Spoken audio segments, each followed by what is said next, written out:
If you've worked in cybersecurity for any amount of time, you've probably experienced this dynamic where the things that make up your program don't really talk effectively with one another. Penetration testing doesn't really talk all that well to GRC. Security operations doesn't talk with the supply chain and third party risk people. Application security kind of sits on an island out by itself oftentimes. And not only is that unfortunate, it leads to a lot of wasted effort. It leads to wasted spend, wasted tool spend. It leads to frustration. It leads to outcomes that kind of fall short ultimately.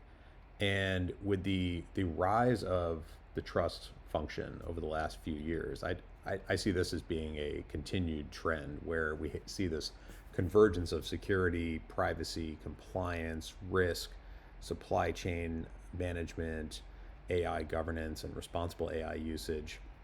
All of these things contribute to ultimately the trust that an external stakeholder is going to have in an organization.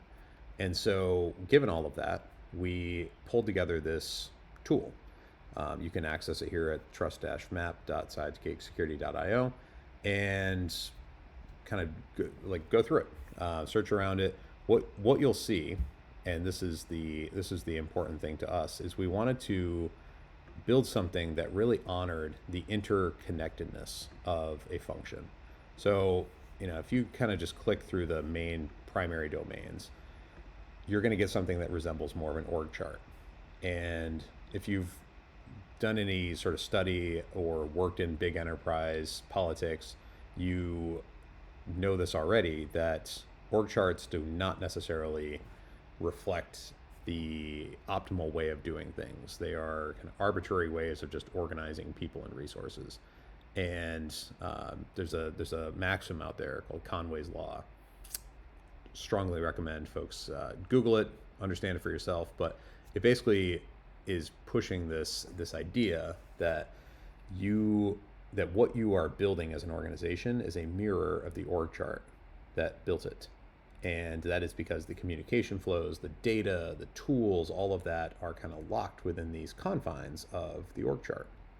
And so what we wanted to do in building this was identify all of the interdependencies, the stakeholders that flow out of each one of these domains.